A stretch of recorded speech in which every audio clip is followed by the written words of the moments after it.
camello, caracol, calabaza. Cosas con C. ¿Por qué? No serás Capricornio, ¿no? Me da miedo, o sea, todo lo que diga puedo ser utilizado en mi contra, ya veo. A partir de ahora todo está siendo grabado y todo puede ser utilizado en tu contra. ¡Socorro! Doble Clic, un podcast de BBVA, con Neider Fernández, Xavi Sorinas y Fabiola Esther Leiva.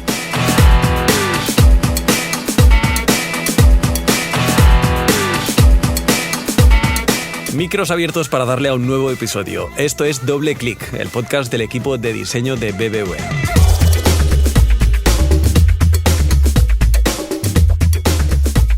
Fabiola entrará desde su querida Ciudad de México al final del episodio y yo ya estoy en el estudio de Madrid, bien acompañado por mi dupla Eider.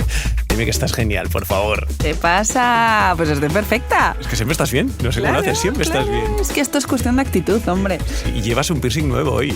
Ay, Xavi, ¿de verdad? Que no se podía contar tampoco. Es que, hijo, no se pueden tener secretos en este podcast. A mí si no me censuras yo tiro. Pues sí, me he hecho un nuevo piercing a falta de nuevo cambio de look. Mamá, perdona, si oyes esto, ya te lo enseñaré. Pero sí, es que yo creo que la crisis de los 30 va apretando ya. ¿Ya se te acerca? A ver, todavía no, me quedan un par de añitos, pero ya me empiezo a replantear cosas, ¿eh? Uf, lo que te queda. Sí, pero me consuela que el otro día estaba leyendo que, bueno, una encuesta random de que no sé cuántos mil participantes entre 25 y 33 años, un 75% de los jóvenes de esa edad declaraba haber experimentado algún tipo de crisis existencial. Entonces, pues bueno, no me sentí tan mal. O sea, Baby, hablas raro. ¿Por qué tantos datos así seguidos? bueno, pero pues porque no lo digo yo. O sea, claro, lo dicen los datos, entonces me siento un poco mejor. Eso es la edad, pero tú no hablabas así antes. Pues igual también son los 30. Ay, la crisis del cuarto de siglo, qué mal te va a caer. Pero bueno. De hecho, hoy no veníamos a hablar de datos. Sí, hoy hablamos de datos, pero primero vamos a presentar a nuestro invitado.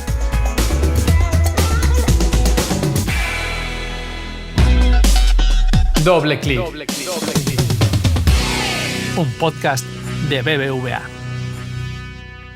Hoy hacemos doble clic con un enamorado de los datos. Es diseñador, hace más de 10 años cofundó el estudio de Barcelona Domestic Data Streamers y ha trabajado en proyectos sobre alfabetización mediática, desinformación, difusión de datos, Gen AI para organizaciones como las Naciones Unidas, y su trabajo se ha expuesto en museos, cárceles, escuelas e iglesias. Es director del máster de Data Design de la Universidad Elisava, en mi querida Barcelona, y profesor invitado de la School of Visual Arts de Nueva York, el Instituto de Diseño de Hong Kong y el Royal College Arts de Londres. Lo fuerte es que tiene tiempo para hacer incluso más cosas y hace 3 años lanzó Hey Human, un programa de residencias artísticas que combina música, periodismo, datos, investigación artística y justicia social. Le hemos preguntado por su signo del horóscopo y bueno, nos ha dado tantos datos que nos ha liado un poquito, pero bueno, estoy hablando de Pau Aleikum García. Bienvenido, Pau, ¿cómo estás? Hola, ¿cómo estáis? Muchas gracias. Te hemos definido como diseñador, que no sé si, bueno, ¿te sientes cómodo con eso? Sí, yo estudié diseño gráfico, era bastante malo, pero bueno, o sea, al final es de donde salí.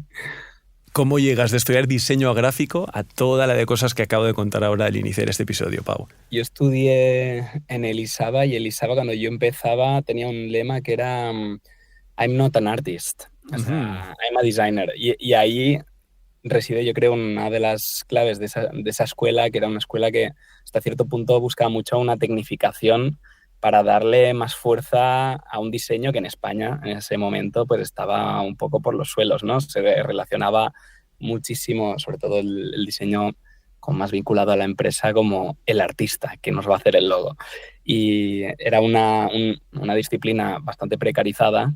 Entonces, una forma que tuvo la escuela, yo creo, y esto ya es interpretación mía, de darle más valor al diseño fue tecnificándolo, ¿no? Entonces, es una escuela de ingeniería y diseño, de hecho. Siempre ha tenido estas dos grandes partes y la tecnificación del diseño, pues a mí me influyó muchísimo. Y pese a que yo venía del mundo del graffiti, venía de un espacio mucho más libre, se me enseñó una tipología de diseño pues muy, muy, muy técnico. Y yo creo que en esa antagonía que sentía hacia la disciplina en la que me fui formando, no solo yo, sino también Dani, Joan, Alexandra y mis otros compañeros con los que cofundamos la empresa, con Axel también, hicimos pues un poco la mezcla de estas dos cosas, un mundo hipertecnificado como podía ser el de los datos, que nos daba una cierta tranquilidad, porque parecía que en los datos había como esta forma objetiva de mirar al mundo, y a la misma vez lenguajes muy artísticos, lenguajes disciplinares que venían y bebían de la escultura, de la performance, de las artes pictóricas, del graffiti. Y bueno, ahí está un poco la esquizofrenia que cogimos. Es verdad que es muy típico eso, de poner un poco, o sea, diferenciar el diseño y el arte, ¿no? Como hacer esa diferenciación súper radical, por decirlo de alguna manera, y que bueno, que al final, mira, este es un caso donde confluyen un poco las dos disciplinas, ¿no? Que no tienen por qué ser una o la otra, como que también pueden convivir. Bueno, yo creo que siempre ha habido juego, ¿no? Y esto es como Madrid y el Barça, ¿no? Algo así. Sí, o sea, yo creo que todos los diseñadores han jugado con las disciplinas y lenguajes artísticos, y muchísimos artistas que se consideran artistas puros, por decirlo de alguna forma, han jugado con herramientas de diseño para poder generar su arte. Entonces, es una barrera que siempre ha sido un poco desdibujada.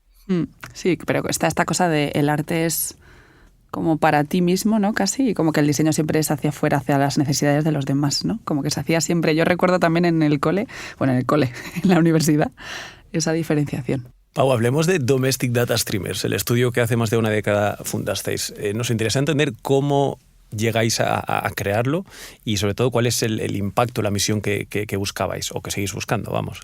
El proyecto empezó de forma muy casual. Nosotros éramos un grupo de amigos que estamos experimentando y haciendo instalaciones en la calle con casi de hecho, cero presupuesto, con los materiales que conseguíamos y, o sea, de una forma muy, muy humilde. Y empezamos a hacer proyectos en la calle porque veníamos de espacios artísticos pues más urbanos, más street, y era como nuestro espacio natural. Que también era gratuito, nadie nos tenía que pedir que fuésemos, porque la calle pues un poco era de todos y había diferentes organizaciones en Barcelona en ese momento que estaban promoviendo el arte urbano, como era Rabobinart de entonces. Y en una de estas pues empezamos a decir, ostras, ¿cómo sería un graffiti? ¿Cómo sería una visualización de datos convertida en graffiti a tiempo real? Es decir, ¿cómo cambiaría un graffiti dependiendo de la gente que pasase por delante, por ejemplo?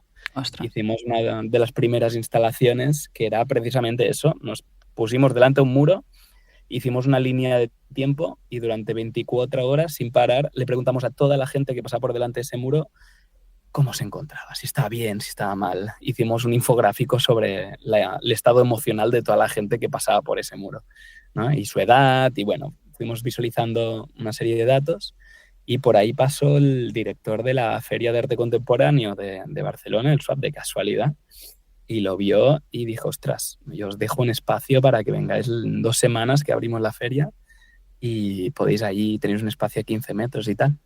Y pues ahí ya saltamos a hacer otra casi sin pensarlo, o sea, estábamos improvisando bastante. Y ahí hicimos otra instalación y ahí ya pues otra persona nos vio y nos dijo, ostras, nos encantaría hacer esto para un evento, tal, no sé qué. Y fue como muy casual. De hecho, la primera instalación se llamaba Domestic Data Streaming, y cuando nos tuvimos que llamar de alguna forma dijimos, pues nosotros debemos ser los streamers, y es lo que hemos hecho, ¿sabes? Entonces buscamos casi el gentilicio de lo que acabamos de hacer. Y desde entonces pues hemos ido como desarrollando un poco más el objetivo, lógicamente. Al principio era muy explorativo y experimental, era entender desde las disciplinas artísticas cómo podíamos hablar de los datos y de la información, de las grandes cifras. Y con el tiempo, y en ese momento, el 2013-2014, había muy poca gente trabajando con datos en espacios físicos. Es decir, todo lo que era el mundo de datos se trabajaba desde lo digital. Y entonces eso pues, nos ayudó muchísimo a dar como un gran salto, porque claro, no habían referentes. Entonces de repente nos llamaban del New York Times para ir a dar una conferencia en el New York Times para hablar de esto. Cosa que nosotros con 24 años, que no teníamos absolutamente ni idea de cómo iba el mundo, entonces tampoco lo sabemos mucho ahora, pero bueno, un poco más, pues nos ayudó muchísimo a tener más visibilidad. Y a partir de ahí ya empezamos a construir un poco más la base del estudio, que en el fondo se centra en entender la información como un lenguaje, los datos como un lenguaje, y consecuentemente utilizarlo y accionarlo para una serie de ideas. También movilizar la sociedad hacia ciertas posiciones. Pau, ¿cuántos sois ahora en el equipo? Decías, empezamos unos amigos de toda la vida. ¿Cuántos sois ahora y qué perfiles tenééis? Somos 30 personas, a veces somos 32, a veces somos 28, pero fijos normalmente somos 30, o sea, Un montón. en base del trabajo. Y tampoco queremos crecer ni queremos reducir. Esto es un poco la homeostasis que hemos encontrado. Y las disciplinas son muy diferentes. Pues hay desde personas que vienen de historia del arte hasta psicólogos, hasta diseñadores de todo tipo, arquitectos, diseñadores de producto, ingenieros, personas que trabajan más desde la perspectiva electrónica y robótica, y personas que trabajan más desde el mundo frontend, UX, UI y todo esto. Me encantaría saber de qué se habla en los chats internos. Con la de perfiles que nos estás comentando, tiene que ser esto un caos interesante, ¿no? Yo creo que es una de las cosas bonitas, al menos de lo que más me gusta de trabajar aquí, es que aprendes todo el rato, porque estás obligado a aprender porque cada uno habla su idioma, ¿no? Como su idioma disciplinario, y eso yo creo que obliga mucho a la gente. Generalmente la gente que está aquí es gente que ha estudiado una disciplina, no le ha gustado y se ha puesto a estudiar otra cosa. Interesante. Y entonces ya es gente que está muy abierta a hablar desde otros espacios, pero que tiene un espacio de expertise, ¿no? Pero sí, esto es, yo creo, un patrón bastante común en la mayoría de gente del estudio. Gente que ha salido rebotado de algún sitio y ha querido estudiar otra cosa. Es un equipo multidisciplinar de verdad. Interdisciplinar, transdisciplinar, ya se utilizan tantas palabras para poner los hashtags. Sois un estudio, si no recuerdo mal, empezasteis como un colectivo, ¿no? Pero bueno, ahora tenéis proyectos propios, comerciales. ¿Cómo es un poco vuestra gestión del día a día? ¿Tenéis que decir que no a muchos proyectos, a muchos clientes? ¿Cómo gestionáis un poco? Pues nosotros trabajamos principalmente en espacios, o sea, todo lo que es espacio, museo, institución cultural, pues generalmente son proyectos que nos piden de exponer cosas o que ya hemos hecho o de construir conjuntamente un nuevo proyecto, ¿no? Un proyecto comisarial para una exposición. Y generalmente tiene esta parte de investigación, luego desarrollo, diseño, ejecución. Y es un poco de donde venimos. Esa es como la base. Pese a que es un sector también en cierto punto muy precarizado. Ahora ya estamos trabajando a un nivel que es más sostenible, pero al principio trabajar para instituciones culturales en España, pues francamente muy difícil. Y entonces pues abrimos como una parte del estudio que era mucho más comercial, en el que nos dedicamos principalmente a solucionar problemas de comunicación con datos.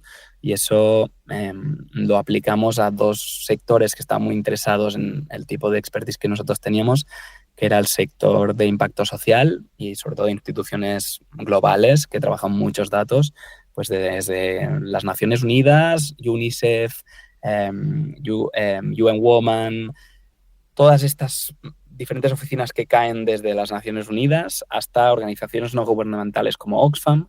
Y luego tendríamos un tercer sector que también trabaja muchísimo con datos y a veces de forma muy incomprendida, que es el sector tecnológico. Y entonces, pues, lógicamente, lo que hacíamos era acercar narrativas tecnológicas a un público pues mucho más amplio. Y con estas tres líneas, pues nosotros hemos estado trabajando los últimos 10 años y ahora ya nosotros desarrollamos nuestros proyectos de investigación propia. Y un poco la forma que hemos tenido de crecer ha sido generando pequeñas spin-offs. Por ejemplo, nosotros hace ya 3 años, fundamos 16 Times, que son las 16 veces que respiramos por minuto, y es una spin-off que surge de Domestic con toda esta base de humanizar la información y surge de una realidad, de un hecho que comprobamos, que es que muchísimos hospitales públicos y escuelas públicas pues están más de 5 veces por encima de la contaminación que se declara como óptima por la OMS, ¿no?, en espacios interiores. Y entonces empezamos a investigar cómo desde sensores y sensórica y visualización de datos podríamos ayudar a hospitales y a escuelas públicas pues a mejorar la calidad en el aire, tanto para sus pacientes como para los estudiantes, en muchos casos niños, o sea, que son generalmente gente o personas vulnerables a la contaminación. Entonces, el proyecto de alguna forma sigue operando con proyectos muy concretos, a veces son plataformas, a veces son exposiciones, a veces son experiencias digitales, a veces son obras de teatro, a veces es una instalación muy concreta para un día, un evento, un momento importante de una organización o una institución, y a veces pues es directamente un proyecto que crece y se va convirtiendo pues en una empresa en sí mismo. Pero oye, Pau, siempre como con una misión, ¿no? Tenéis como una misión muy clara de impactar. Claro. Sí.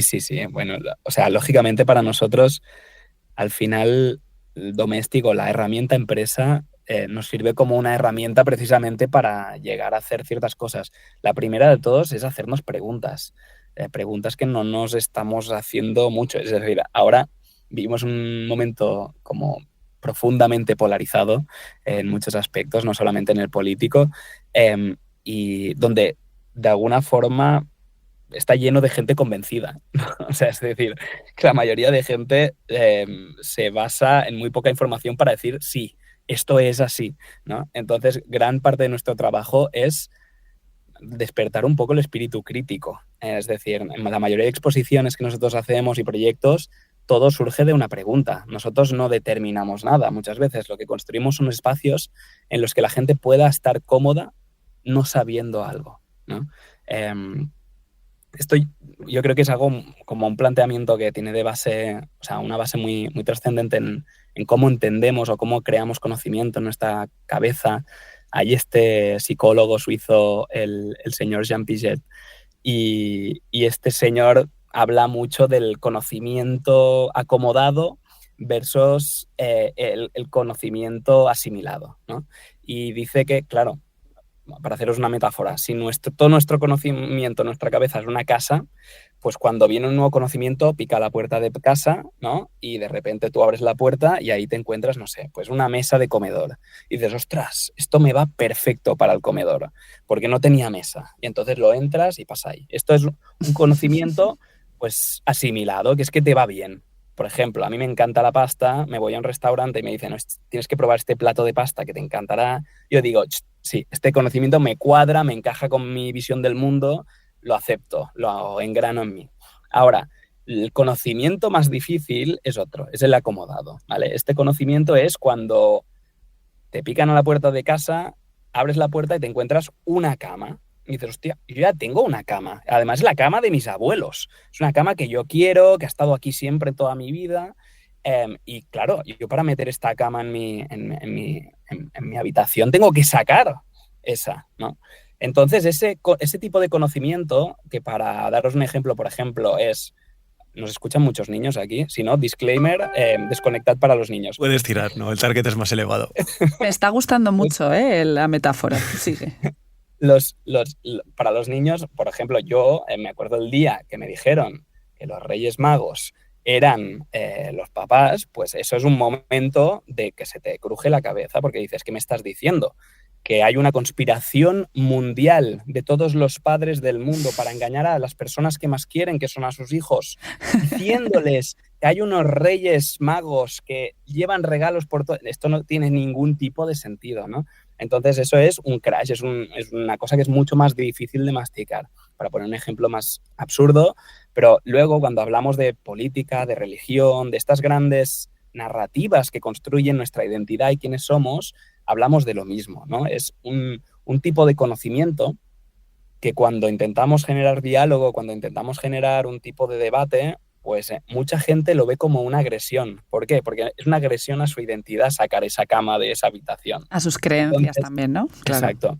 Entonces, un poco lo que hacemos con las instalaciones, exposiciones, proyectos de visualización de datos, lo que intentamos hacer siempre es ser los transportistas más amables del planeta. Entran a tu casa y se sientan a tomar el té primero y te dicen, oye, ¿y esa cama? Cuéntame la historia.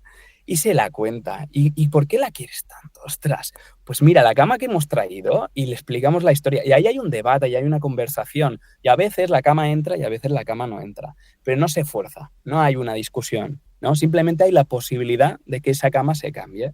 Y eso es un poco lo que intentamos hacer. Cuando hacemos una exposición, una instalación, es una gran pregunta. Es un espacio de debate donde la gente puede estar cómoda sin tenerlo todo seguro del todo, ¿no? Y esto es un poco, como a grandes rasgos, desde una perspectiva así como más amplia, lo que intentamos hacer en los proyectos. Que no Pau, es poco, ¿eh? Sí, Pau, a mí me gusta mucho, he visto varias de vuestras instalaciones, me gusta mucho que el espectador va allí y no simplemente la actitud pasiva de consumes lo que habéis preparado y te vas. Muchas veces pedís feedback, sea a través de los típicos hilos que te tienes que mapear de eres hombre, eres mujer, no binario, edad, de dónde vienes, etc. Uno que me acuerdo que poníais... ¿Cuándo es la última vez que has llorado? Y tenías que echar como unas gotitas. Es decir, siempre hay algún tipo de pregunta que tú tienes como que interactuar con la instalación y a la vez estáis como pidiendo feedback y tú ves también un poco la gente que se está acercando. ¿Qué es lo más raro que habéis pedido al público? Y no sé si hay algo que a veces habéis visto que hay algún tema que la gente no se quiere mojar o tenéis ya algún tipo de... Hombre, hemos hecho preguntas muy difíciles. También muy raras, pero yo creo que las difíciles son las más interesantes. Hace unos años hicimos una instalación en la cárcel La Modelo. En Barcelona, sí. Que hacía poco que la habían abierto al público, en una cárcel que está en funcionamiento hasta hace 8 años o 9 años. Aún se sentía, o sea, tú entrabas en la cárcel e impresionaba mucho. Y la abrieron a la ciudad y entonces nosotros tuvimos la posibilidad de hacer una instalación ahí dentro, lo llamamos Antígona, e hicimos una instalación precisamente hablando de la justicia o de lo que significa la justicia. Entonces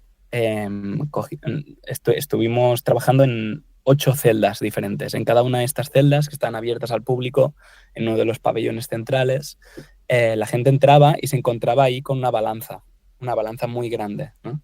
Y delante de esta balanza había una pregunta. Cada balanza tenía una pregunta diferente, ¿no? Por ejemplo, habían preguntas como si supieses que una persona que ha cometido un crimen muy grave no volverá a cometer jamás ningún crimen similar, ¿la castigarías con la cárcel o no? Uf. ¿No? Wow. Y entonces pues la gente cogía una piedra, había un montón de piedras en el suelo y podía poner su opinión, su gesto, su decisión, convertido metafóricamente en el peso de la justicia literal, en un lado de la balanza o en el otro, ¿no? En el fondo lo que estamos preguntando aquí no era eso. Lo que estamos preguntando es cómo entiendes la cárcel, si lo entiendes como un sitio de castigo o un sitio de rehabilitación, ¿no? Y esa es la pregunta que se esconde detrás de una pregunta pues más superficial, ¿no? Epidérmica. Entonces, este tipo de preguntas pues nos servían de nuevo para abrir el debate. Y como bien dices, siempre intentamos que haya esta interacción o intervención del público, porque efectivamente cuando tú les muestras la información a un grupo de gente sin pedirle nada, no se genera un diálogo. Es como si yo estuviese hablando ahora infinitas horas sin ningún momento ni que vosotros me hicieseis una pregunta o me dieseis vuestra opinión sobre algo. Se generaría un monólogo en ese espacio. Lo que tiene bueno el diálogo es que cognitivamente captura la atención de las personas. En el momento en que tú formas parte de eso, de repente la información ya es diferente, cambia. En el caso de un mapa, por ejemplo, si os diese un mapa de Kazajstán, que seguramente no habéis estado, estoy haciendo una assumption ahora, pero imagino que no. Confirmamos, hemos estado. Pues diríais, ostras, pues ¿qué hago yo con este mapa? Pero si yo os señalase en el mapa, mira, vosotros estáis aquí y ese árbol de ahí es este de aquí y esa montaña es la que veis en este trozo del mapa. Entonces, de repente os ubicáis en el mapa. Lo mismo pasa con cualquier dato. Cuando hacemos una visualización, algo que siempre intentamos responder o hacernos al menos la pregunta es, de este mapa que acabamos de crear, de esta cartografía de información, ¿dónde está la persona que la está mirando? ¿No? Porque necesitamos ese reflejo para entender que formamos parte de esto, que no somos meros espectadores. Si queremos que la gente, que la sociedad no solo se informe, sino empatice y actúe alrededor de la información, necesitamos que la sienta que forma parte de él, que él forma parte de ese pool de información, ¿no? Y de ahí, pues, esta búsqueda siempre de este diálogo y esta como discusión, ¿no? Este debate que intentamos generar con gestos. Y también hay algo muy bonito, en el caso de lo que hicimos en la cárcel, era muy bestia porque a la gente le costaba mucho coger la piedra y ponerla.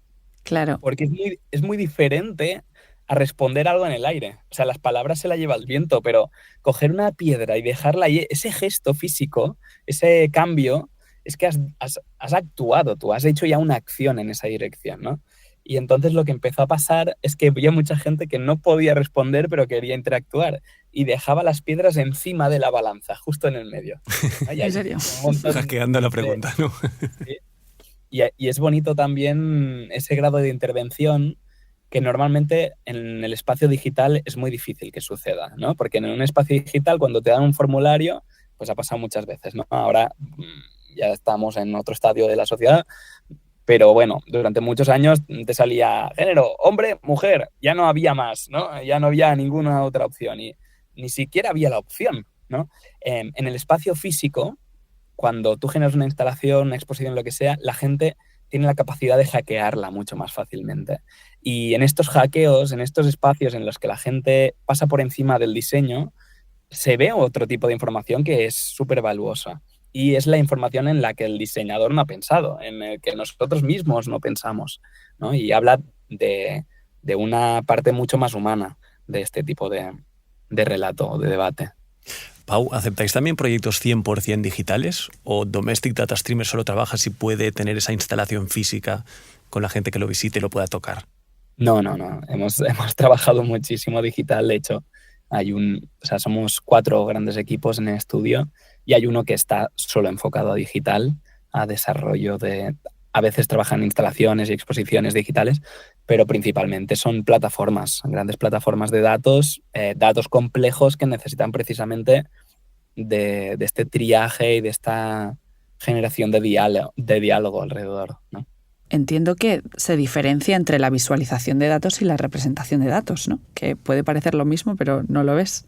Yo creo que el gran tema de debate alrededor de los datos es que a mí al menos lo que me cambió mi percepción respecto a lo que es un dato, que un dato es una cosa rara y abstracta ya, pero estamos hablando de cifras, estamos hablando de estadísticas, de grandes cantidades, ¿no?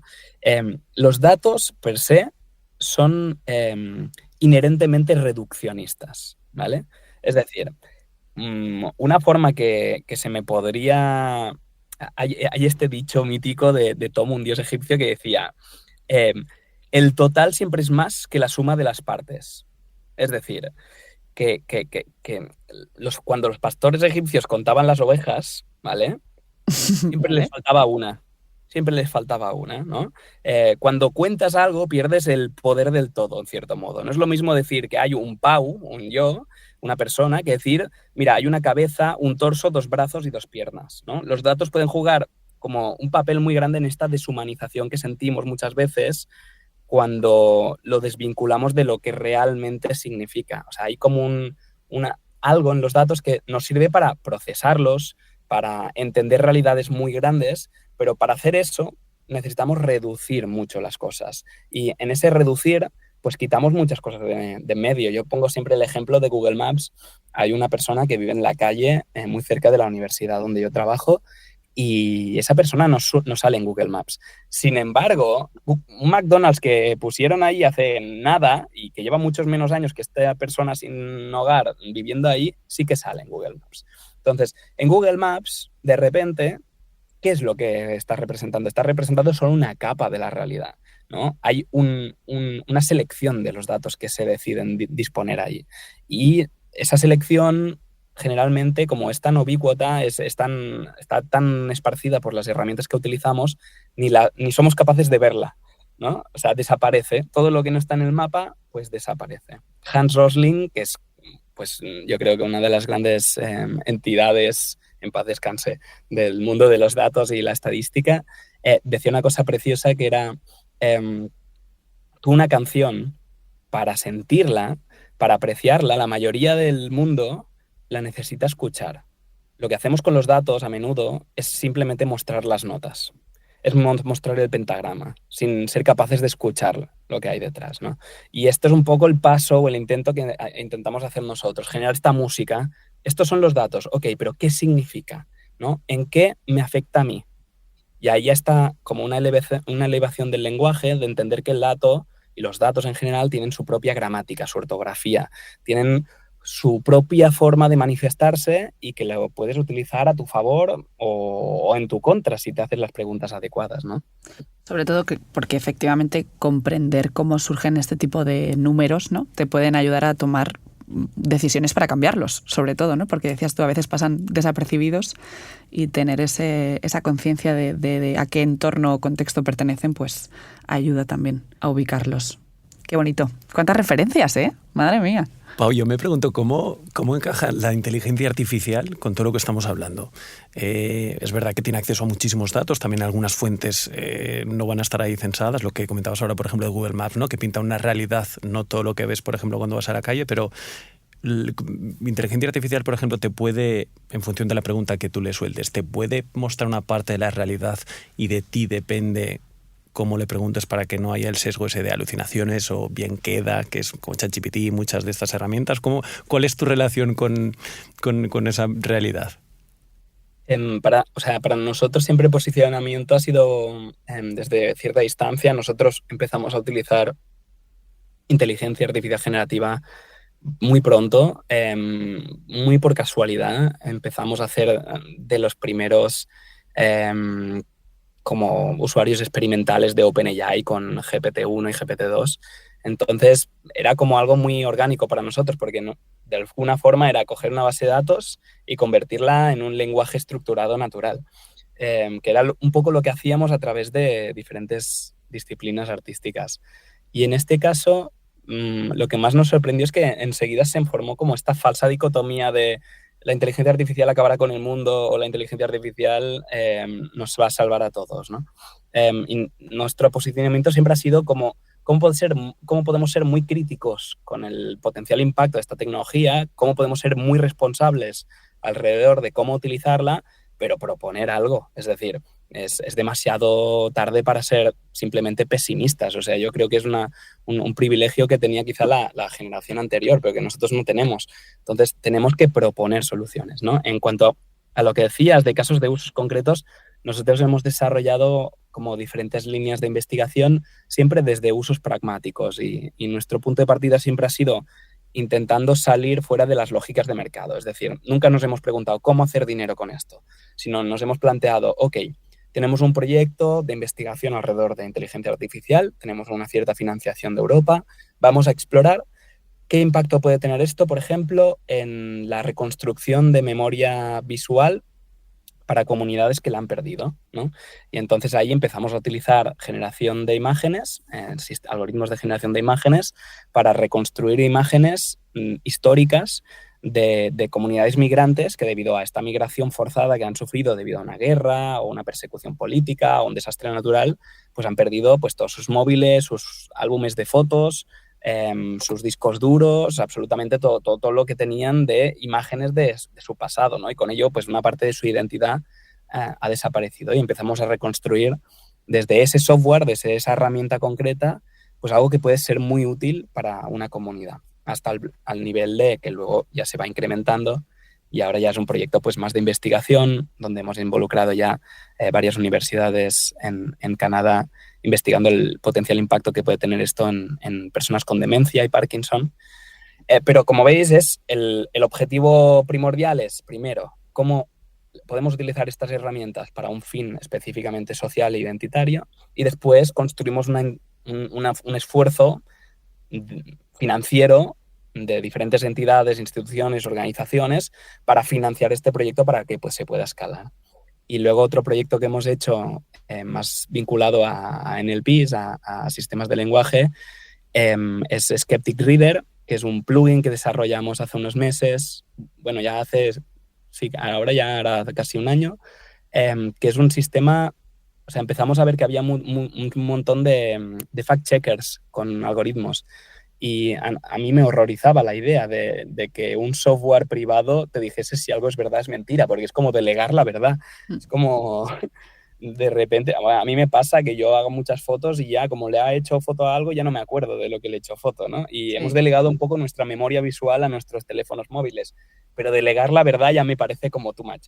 Entonces dijimos, ostras, ¿cómo podemos utilizar estos NLPs para precisamente, en vez de decirnos si algo es verdad o es mentira cuando estamos leyendo una noticia online, que nos diga, que nos ayude a tener una perspectiva crítica y que nosotros mismos podamos llegar a ciertas conclusiones. Entonces, esto es un plugin que te puedes descargar, Skeptic Reader, en Google Chrome, y cuando te lo instalas, tú estás leyendo The Guardian o El País o lo que sea que leas y le das un clic al botón y te hace absolutamente al tiempo real un análisis de la noticia con los sesgos que contiene, las falacias lógicas, es decir, qué herramientas se están utilizando para manipularte, si el periodista concreto tiene alguna conexión con un lobby de presión corporativo o político, ¿no? Y te da un poco todo el background information para que tú puedas tomar la decisión de si esa información es más viable o no, y te da siempre contraargumentos a lo que te están diciendo, de forma que al menos los puedes leer y tú puedes decir, mira, pues me convence o no me convence, o este contraargumento es importante y no lo está citando aquí. O, por ejemplo, mira, sí que me he dado cuenta que en todo este artículo no hay ni un solo momento que venga nadie de la oposición a decir su opinión. Por lo tanto, claramente estoy viendo solo una cara de la moneda, ¿no? Entonces, el objetivo con este tipo de softwares, lo que estamos intentando hacer siempre es empujar por una sociedad más educada, más formada y más crítica, con una capacidad más autónoma. Es decir, la tecnología se ha malinterpretado muchas veces como herramientas para que seamos más vagos, para que hagamos menos trabajo. Y en verdad, la tecnología, al menos como yo la entiendo, no es para hacer menos, es para poder llegar más lejos, para intentar ser mejores, para tener más capacidades, ¿no? En el momento en que empezamos a desarrollar software y tecnología para hacer menos, para delegar más, pues empezamos a perder un montón de poder, un poder de entender el mundo, de entendernos a nosotros, de poder movernos en ese mundo, ¿no? Y este es un poco como el trabajo que estamos intentando hacer.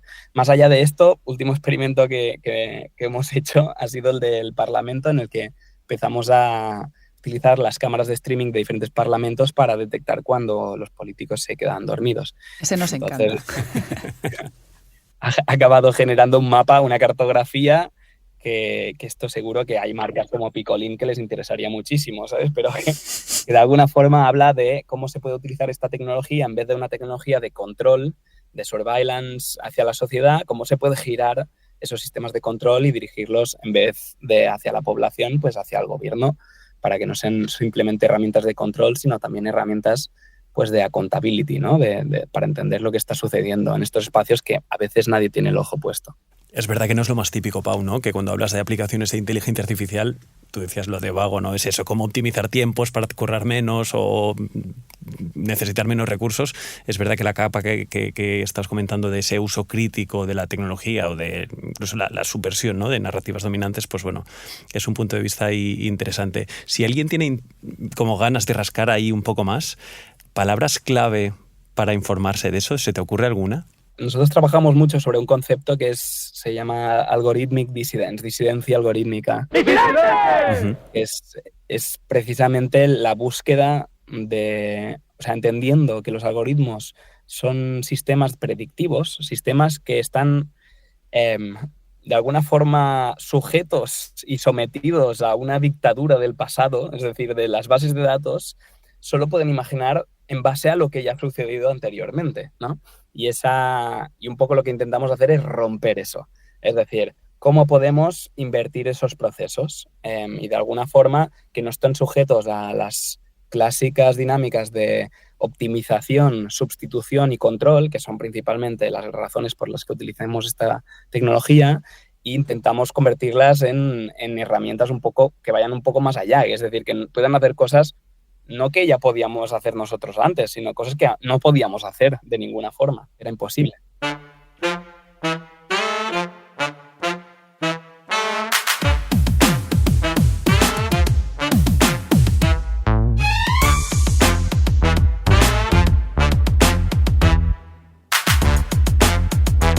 Hay unas preguntas finales que te queremos hacer para conocerte también a ti personalmente, ya aparte de a lo que te dedicas, ¿no? Si tuvieras una varita mágica, o sea, esto es una pregunta súper random, pero que te permitiera acceder a cualquier dato, por más difícil que fuera de conseguir, ¿cuál sería? Solamente puedes escoger uno. Mira, hoy lo hablábamos en el estudio, que una de las cosas que como más hemos coincidido todos es la idea de poder ver, cuando conoces a alguien, saber ¿cuántas otras veces te has cruzado con esa persona anteriormente en el pasado? Esto es una cosa que me gustaría mucho, porque estoy seguro que con la mayoría de gente con la que trabajo nos hemos cruzado de pequeños, en 1000 espacios, pues ya sea de fiesta o ya sea en la escuela o en diferentes sitios, ¿no? En poder tener esta posibilidad de cada vez que conozco a alguien, poder ver todas las veces que ya nos hemos cruzado en el metro, en la calle o en otros sitios. Me encanta, Pau, porque de hecho había una aplicación para ligar que no me acuerdo cómo se llamaba, Happen Blender. Sí, no me acuerdo. Que te detectaba las personas que estaban cerca de ti, ¿no? Y cuando te habías cruzado con alguien y te ponía, pues con Eider, te has cruzado 4 veces, en plan, bueno, pues quizá vamos a correr juntos, quizá vivir cerca, bueno. Verdad, es una verdad. paranoia, una buena paranoia. Pau, otra pregunta, ¿qué tema polémico crees que no se está hablando suficiente en tu sector y deberíamos hablar un poco más? Impuestos. Lo ha tenido clarísimo. Impuestos, clarísimamente. O sea, es muy absurdo el momento que vivimos. Creo que hay o sea, todo el mundo está de acuerdo que hay gente con mucho dinero y gente con muy poco dinero. La gente con mucho dinero, que es muy poca, lo debería repartir. Fin. No hay más. Este debate no es suficientemente hablado en todos los lados. No solo en el diseño, en el mundo de los datos, en general. ¿Y alguna película, serie de televisión o libro que te haya inspirado últimamente? Que esta es una pregunta que siempre nos gusta hacer. Un verdor terrible de La Batut. Apuntamos, lo dejaremos en referencias. Yo no lo conozco, ¿de qué va? Así como un titular para que le tengamos más ganas. Ostras, pues es difícil de escribir. Solo te digo que... Clica spoilers. Si hay spoilers, no, ¿eh? Nada, no. Es que es muy difícil de spoilear porque es un libro que es surreal realmente, pero es muy bonito, en el que se dan muchas conexiones interdisciplinares, precisamente. Es decir, que conecta el cianuro, el veneno con el que se suicidó Hitler, con la pintura, como cómo se hacía la pintura cian con la que se pintaron grandes obras de arte. Bueno. Entonces hay como un espacio muy transdisciplinar desde la ciencia, la física, el arte, y todo pasa de una forma, interesante. Amamos, nos gusta. Apuntado. Pau, ¿qué le dirías a tu yo del pasado? Eso es para nota, ¿eh? El que estaba intenso eras tú. Pasa palabra. Pasa palabra. ¿Algún objeto cotidiano que te resulte inspirador? Santo cielo, estas preguntas. ¿Qué pasa? Bueno. Un objeto cotidiano que me parezca inspirador. Pues mira, un objeto que me parece muy bonito es lo que utilizamos para que las puertas no se cierren, ¿sabes? Esa pequeña cuña para las puertas me parece como un objeto tan concreto que sirve solo para eso y es tan como, no sé, me parece como bonito, siempre me ha parecido interesante. Y además te deja la puerta abierta, que es lo que quieres en la vida. Bueno, y práctico, sobre todo. Buena metáfora, ¿eh? Estamos que lo tiramos. Vamos con la última, Pau. Si pudieras colaborar con cualquier artista, vivo o muerto, ¿quién sería y por qué? No le estáis viendo, pero se está llevando las manos a la cabeza. Pasa palabra. No sería un artista. Yo creo que real, Hans Rosling sería una persona con la que me encantaría trabajar y aprender de esta persona, sí. Muy bien. Listo. Pues Pau, muchas gracias por pasarte por Doble Clic, ha sido un placer. Nada, muchísimas gracias por el rato y nada, vamos hablando. Y cerramos este episodio con Fabiola para repasar las referencias que hemos ido comentando con Pau. Gracias, Xavi. Pues ha llegado la hora de sacar la app de notas o lápiz y papel si lo prefieren, para repasar las referencias de este episodio. Como es usual, comenzamos por nuestro invitado. Les dejamos el LinkedIn de Pau, por si quieren echarle un ojo. Claro que yo lo he hecho y he encontrado notas muy interesantes, críticas a papers hechas por él y hasta un enlace a su TED Talk sobre el proyecto que nos ha comentado, Synthetic Memories, que por cierto me ha hecho mucha gracia que describa esta experiencia como un momento surreal y humillante, donde sentía que hablaba como ardilla encafeinada, que es justo como a veces yo me siento aquí, querida audiencia. Seguimos con Domestic Data Streamers. Si bien Pau ya nos ha contado sobre su trabajo, el equipo, aquí podrán encontrar una frase que me ha enganchado, su moto: combatir la indiferencia con datos. Después, 16 Times, la plataforma para analizar y visualizar la calidad del aire, que por cierto en Ciudad de México me arroja un circulillo mediano, algo despintado, lo cual nos dice que en la CDMX la calidad ahora mismo es moderada.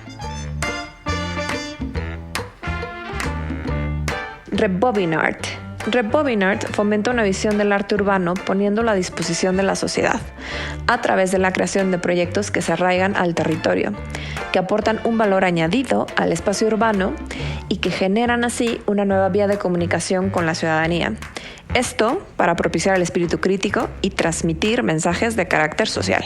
Encontrarán también en la descripción el enlace a la teoría del desarrollo cognitivo de Jean Piaget. Recordando la analogía del comedor que nos ha platicado Pau, les dejamos más de esta teoría que se ocupa de la naturaleza del conocimiento en sí mismo, cómo pues llegamos a adquirirlo, construirlo y utilizarlo. Esta teoría también se conoce como la teoría de etapas de desarrollo. Un verdor terrible, de Benjamin Labatut.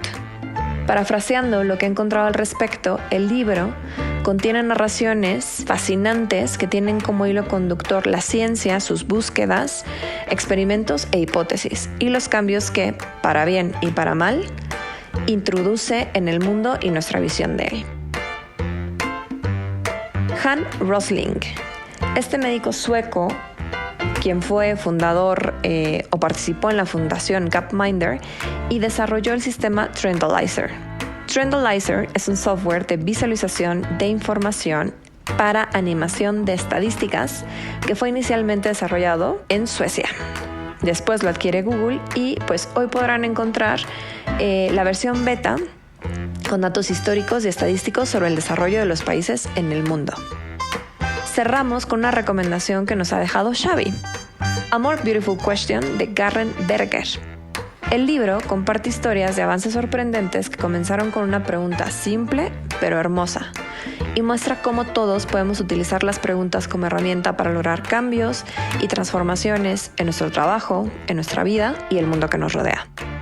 Y eso es todo por este mes. Gracias a Rubén García y Fernando Rey al control técnico, Sagrado Nova y Santi Vallado en la producción y el equipo delante de los micros, Xavi Sorinas y Eider Fernández. Y bueno, quien les habla, Fabiola Leiva. ¡Hasta pronto!